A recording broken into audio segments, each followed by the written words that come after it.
Hey, Brother Hassan. How you doing, Melanated Glow? I am wonderful. How are you? I'm well. I'm well. Give thanks, give thanks. This is Brother Hassan on Melanated Glow, and it's just a privilege to be able to do this video. I had a situation where I was up there in Jacksonville, and I saw Andrew Jackson on us in a statue, and I just know about the ley lines and Ross Bend, and like those statues are just those moments where you have those peaks of those energies, and I'm like, yeah, this is a spot, and I called him, he was like, no, it's at St. Augustine, and all these lines being moved and all this other stuff, but all of this because he's such a great historian. Met him as a wonderful lecturer, able to lecture, be a part of two of his lectures actually, and be in the building and everything. And I give thanks for learning so much during that time, and a privilege to be able to perform our pieces for your lecture. So give thanks for your energy for the community. Thank you for headlining and being the spark of the lecture because the energy that you brought only intensified me being out there on the stage. And he was on fire. Because and yeah, just thank you for headlining and being the spark, to the catalyst to those two lectures. My pleasure. Actually, 3 lectures. Actually, in yeah. Atlanta, you did in Oh Atlanta. yeah. So I was thinking about the two that you did by yourself, but yeah, you're right, Atlanta too. Give thanks. It's all about the community for me. So I give thanks for always the opportunity to be able to be in that position. And so going back to, talking about that conversation when I called you, like I thought I found something out, and you was just like, nothing really happened in Jacksonville, and Jacksonville wasn't really Jacksonville, and in Florida, lines wasn't where Florida started, and it depends on what year you was talking about, and the Spanish was fighting, and the Spanish had control over Florida, and the runaways was coming to Florida, and I'm like, I'm so confused, what's going on? yeah. The confusion of the United States, or the earlier, preconceived notions of the United States, the borderlines and how they were shaped gets very confusing. Where do you want to start at? I guess I was under the assumption that Andrew Jackson took over Jacksonville to be able to dominate Florida, Mm-hmm. and that was where that line was kind of like drawn. But I was also under the understanding that Florida was where Florida is, and you were saying that the border of Florida was actually more north. Yeah, so the border of Florida would actually be higher into Georgia and more westward into all the way up into like Texas. So the panhandle stretched out a lot further than it does today. And the reason why Florida kind of got the shape that it got over the years is because Georgia had to become a state to stop the runaway enslaved Africans from making it to Florida, because Florida was the biggest maroon colony in the world, right? That was a place where the Spanish initially took over, and that goes into the borderlines that we're talking about, that the Spanish initially had. And one of the ways that they were able to try to put a damper on what Britain had was by inviting runaway Africans to come to Florida. And so, when Andrew Jackson, later on you have like the Seminole Wars and things like that, they end up shaping out Florida the way they wanted it to be. But yeah, the lines have always been, whatever Europeans try to make it to be. So you say the Spanish were like in Florida, so that's the south, Mm-hmm. and then the British was in the north. So if we step back a little bit, and if you look at a map of the United States, right, up and past Georgia, including Georgia, but up and past Georgia, you had 13 colonies, and that was Great Britain. And then in the middle of the United States, kind of like a slant going, up into Canada, Missouri, and all those areas, that was the French-dominated area. So that's why you have down there Louisiana, New Orleans, and all that. And then to the west, again, you had the Spanish, California, New Mexico, and then they also had Central and South America. Just to jump back a little bit to give you a little more historical context.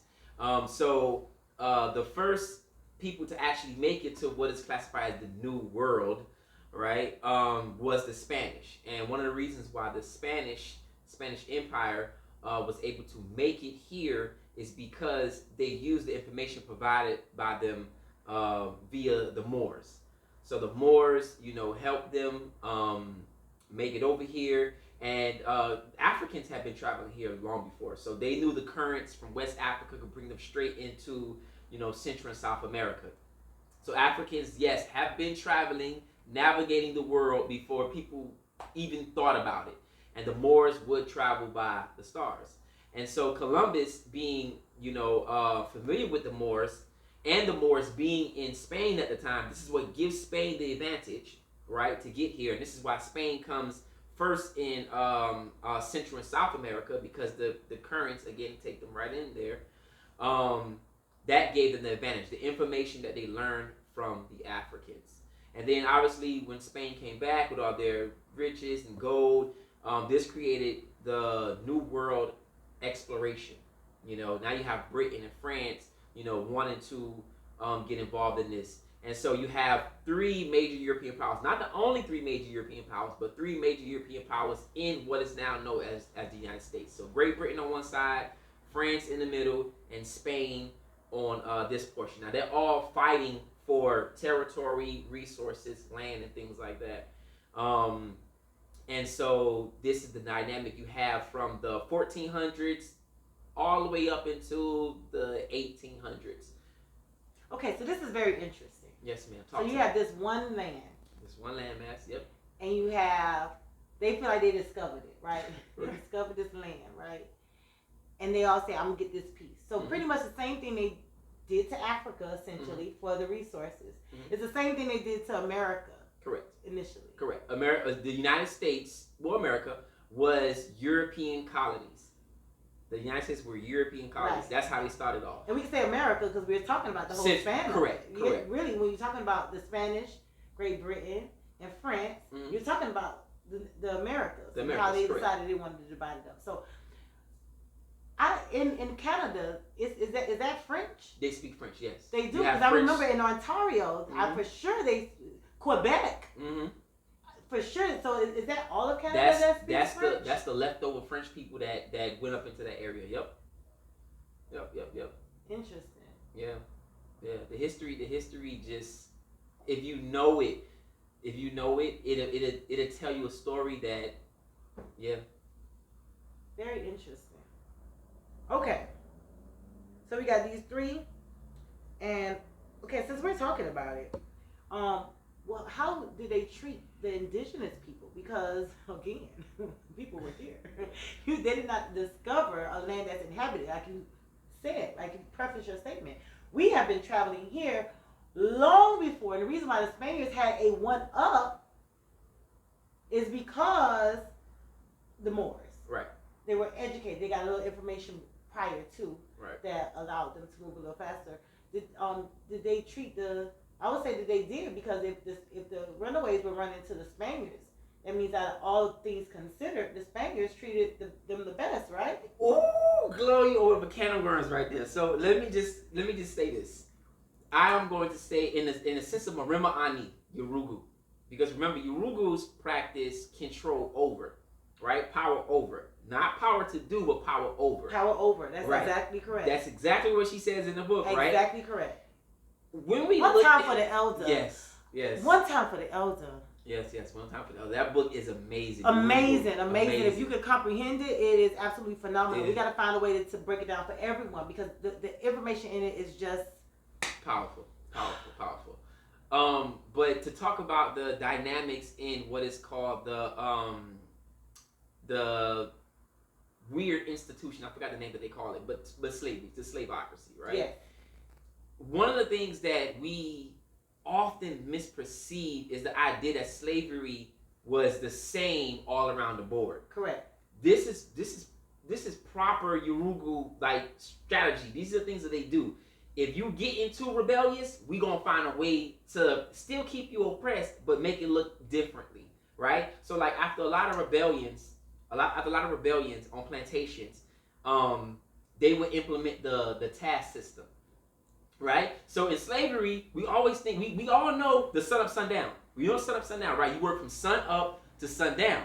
What Europeans started doing is said, hey, let's start giving the task system, which means you work until all your tasks are done. You still a slave, it just feels a little different. It don't feel like sun up, sun down. And that's one thing that we always confuse about slavery. These Yurugus, they're in there asili. They know how to make things different when they don't feel the same. The Spanish, they would actually call the children their little negritas, like their little black children. They would accept them into their family. This is why Spanish people have such a hard time now dealing with colorism and racism, because they have always had like a, yeah, you a part of the family type of thing in Spanish culture. You black, you a negrita, you I forgot the other term they call them, megron, or forgot the term, but like, yeah, you black, you Spanish like us. Like, they have a way of moving in, power over. You Spanish like us. The French were very sodomizing type of people, you know, very known for breaking, you know, Africans as well, you know, and very uppity. So when you look at black people who have that like French mentality, they uppity, right? They always say, I'm French, because they get that from them. I'm serious. I'm laughing because I see it. I see it. You don't have to. And I'm telling you. Don't have to tell me. I see it. That air. That arrogance about yourself. Yes. Yeah. Yes. Yeah. Yes. Yeah. So then you have the British. If you look at any British like territory, they were very cruel to their very distant to them, right? Like, you ain't us, and don't get it confused like you us. You know what I'm saying? So people who more or less, I'm gonna use the term more or less, who were colonized by the British, they have a different connection. Slavery was not always the same. You know what I'm saying? Under these circumstances, if they felt that it was more advantageous to treat you nicer under the system, the Spanish, they would do so. If the British felt they would, then they wouldn't do so, right? And this is just how it worked in their favor for so long. So your response to my question is, they did what they needed to do to get the result that they needed to get the result. So it doesn't make it better. It's still the same as silly. Right. It's the same as silly. It's the same germ seed. It's the same ideology. It's the same spirit. Rojo. It's the same. Rojo. It's the same thing. It's the same. And to this day we still struggle with that. We still struggle with that to this day. You know, and then when you look at French culture, some of their greatest philosophers have these terms where they say, you know, things like, the more things change, the more they stay the same. You know, and who has that? The French. That's one of their philosophies. The more things change, the more they stay the same, right? And they're hell bent on changing it, but making it still be the same. The power dynamic between Africans and Europeans hasn't changed since the fall of the last empire in Africa, or in Europe, when we was in Europe. The dynamic hasn't changed. There isn't one African nation that can militarily stand up to Europeans, when it comes to making weapons of mass destruction or even defending themselves, right? Absolutely. We buy all our weapons from them. So the more they change, the more they stay the same. We gonna end, colonization in Africa, but then we're gonna have colonization, right? We're gonna put like African puppet leaders on top to rule over y'all. So, we have not realized that, and this is why Yoruba is very important, to realize that these people are not going to change. This is their Asili. Yes, and that is very important, and I feel like, I'm glad you mentioned that is exactly what we're experiencing right now, right? Mm-hmm. Because those same things that you're saying is the same defense that we give them. We can do this, we can do that, but the system is what the system is. Right.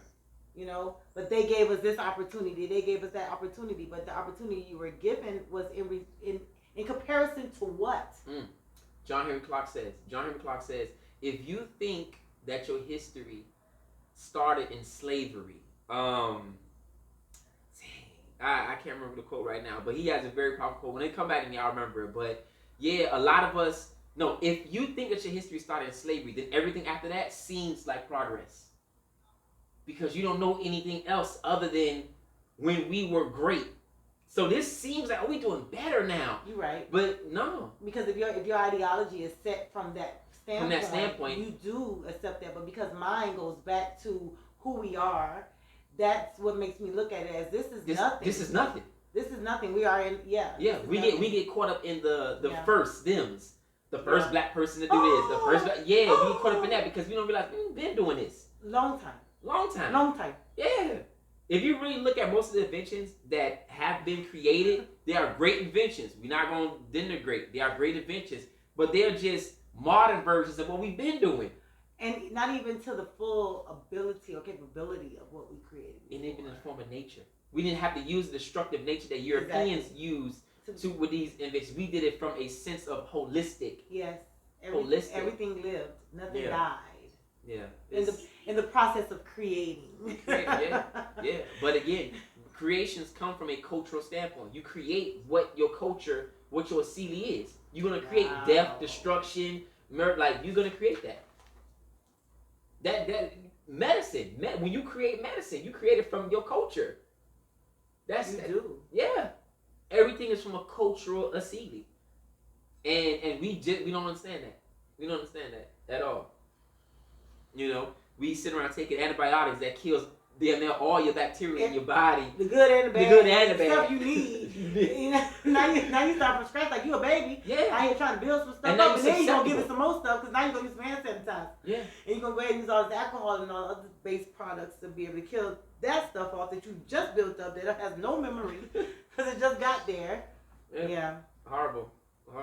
But yeah, when we look at the United States and we look at those three European powers, that is what we're dealing with right there. We're dealing with those European powers and how they changed the like when you look at the 13 colonies, for example, right? They're all named after like British, hierarchies and things like that. So you got like Queen Victoria, which is like Virginia. You got Maryland. You got King George, which is Georgia. You have Pennsylvania is named after some white philanthropist.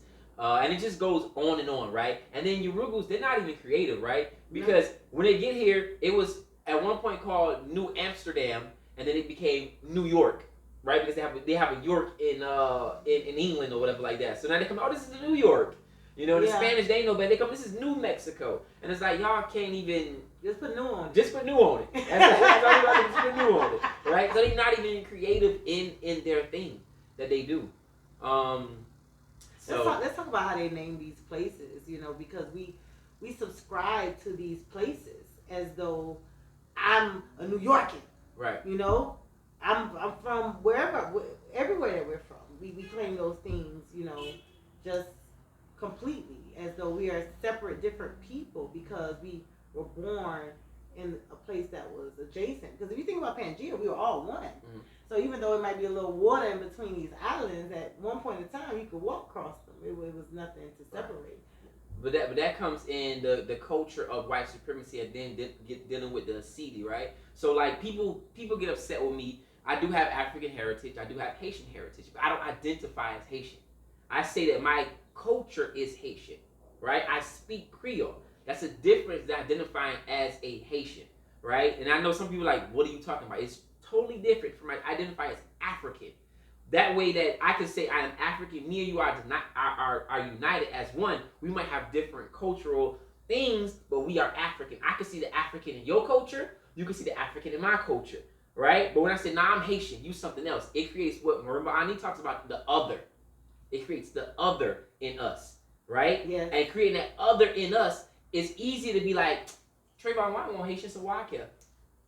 This person was a Haitian, so why I care? Or this person was a Jamaican, so why I care? And there's nothing wrong with having a pride in where you come from. But when you totally adopt those identifications, you create the other. And it's easier to kill a Crip because you're blood. It's easier to kill a Gook because you're a United States citizen, right? When you look at how you're able to create that other, it starts with first dehumanizing that person, defaming that person, and then disconnecting that person from you. Oh, you ain't no Zoe. You ain't like me. I'm different. So that means I could treat you how I want to. I'm telling you, this shit gets real deep. Excuse my language. It gets real deep when it comes to the psychology of creating that other, that Yoruba mentality. And so I don't identify as Haitian. I am African. My culture is Haitian because that's what I'm molded with. But even that in itself is African. Yes. So yeah. But on a larger scale, like let's say for example, you look at Florida. When we're dealing with these names, right? Like you look at Miami-Dade is named after General Dade, who was massacred in a Seminole War. And when we talk about Seminole just is a Spanish word for runaway, which translates to Cimarron. You can also call them Maroons and things like that. So Miami-Dade is named after General Dade, who was massacred, they was trying to come down here and mess with the native population here. and they rose up on him and killed him. Same thing with Broward County. Broward County is named after General Broward, who was massacred and killed. When you go throughout Florida and you really go into these names, even in some of these communities, they're named after white supremacist people who was trying to shut down the Maroon communities here. Florida is the only place, the only state that has only one viable plantation, and that is all the way up there in Jacksonville, on one of the Sea Islands. It's not even like inland, like you have to go. I've been there before. It's like it's a lump to get there. It's not easy to get there because Florida was not playing that whole slavery thing. They were burning down and shutting down everything, and that's why the reprisal against black people in Florida has always been so harsh against us in Florida, right? Because Florida per capita had the most amount of lynchings per capita from any other state. You were more likely to get lynched in Florida than anywhere else. Florida was one of those places that, because we held out the longest. Africans here held out the longest. When you look at Rosewood and you look at some of the communities like Congo in Tampa. There's a community called Congo, right? But they changed the name after a while, obviously. But it was one of those places that white supremacists feared, and obviously they sent in Andrew Jackson to try to quarrel that out. And after a while, one of the end results was a lot of Africans left to go to Oklahoma. You had people like John Horse who went to Oklahoma, who actually came back to Florida to fight some more. But yeah, that was the separating part. That's why Trayvon was such of a big deal here. And when you go to Ocala, I can't think of the town now in Ocala, where they had a lot. If you look at some of the rebellions in Florida, you will see what I'm talking about in regards to how they burnt down a lot of communities in Florida. Yeah. Wow. Yeah. And talking about naming, I think you mentioned about how all the Caribbean, those names of those islands, they only had for a short span of time. Yeah. So one of the only, to my knowledge, because people see something like, oh, you wrong. To my knowledge, the only, and comment if so, we're learning. Right, we learning. That's part of this.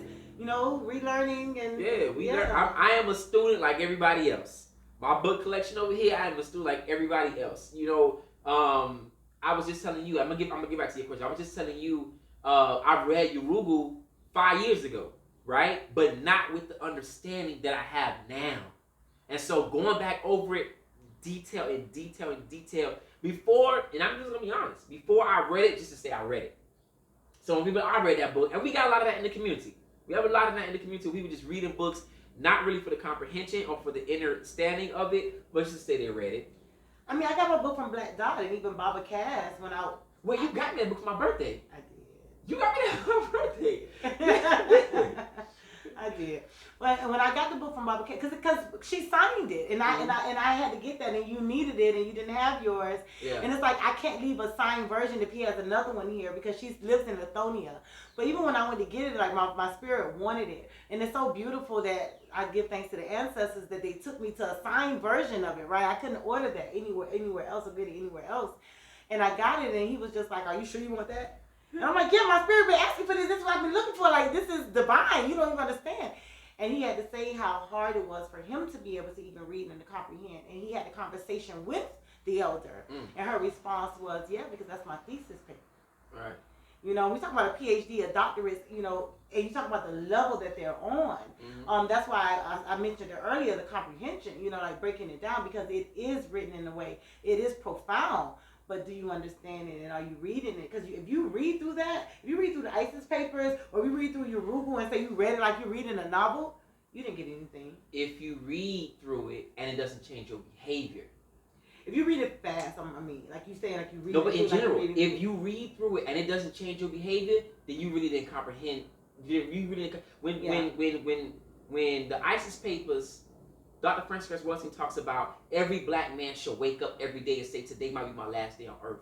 And when your psychology starts internalizing that, you walk with a different spirit. Yes. You walk with a different spirit. Like, man, I wish you would.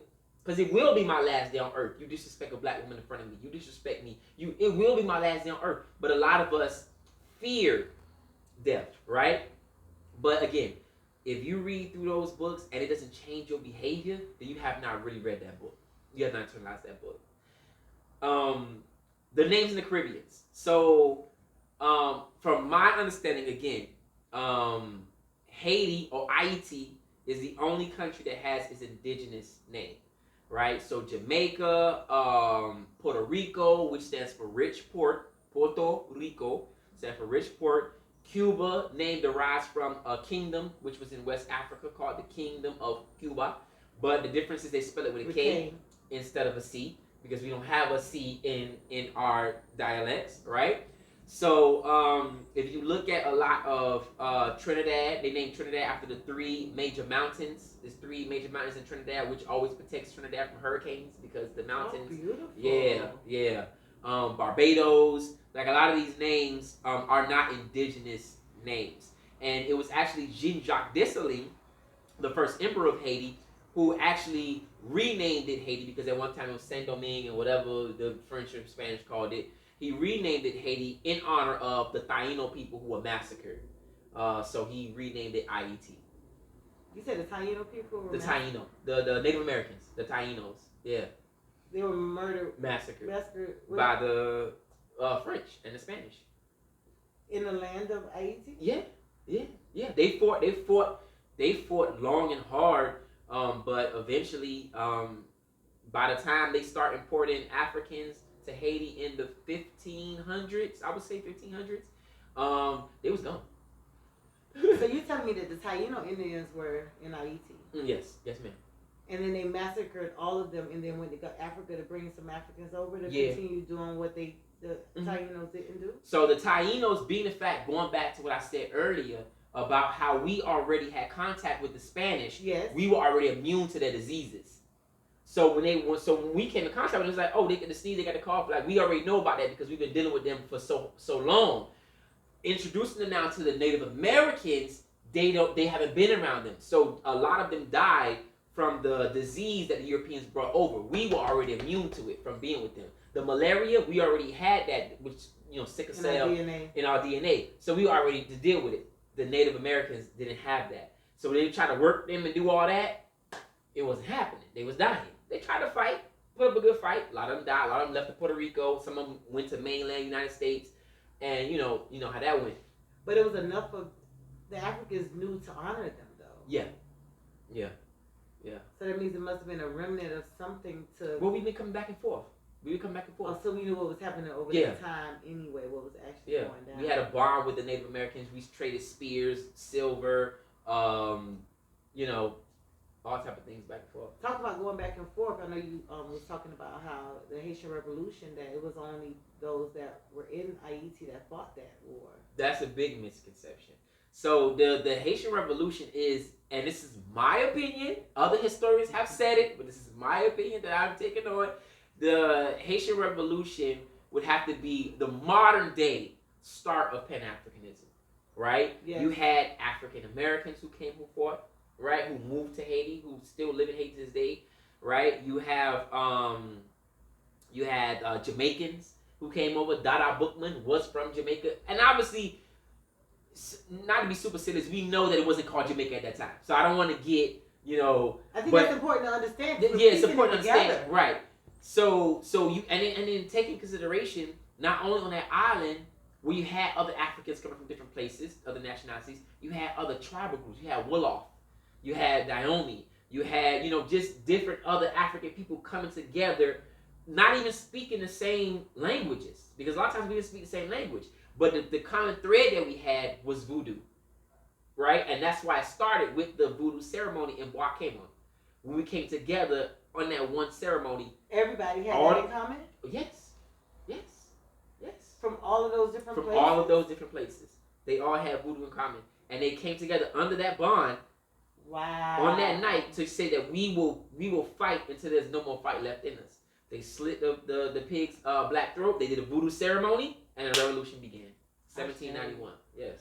So I was told that the weapons that they fought with were machetes and things that they can get their hands on, and they were up against some stuff like we were slated to lose that. So in the beginning, they were definitely machetes, rocks, whatever you had to go with, right?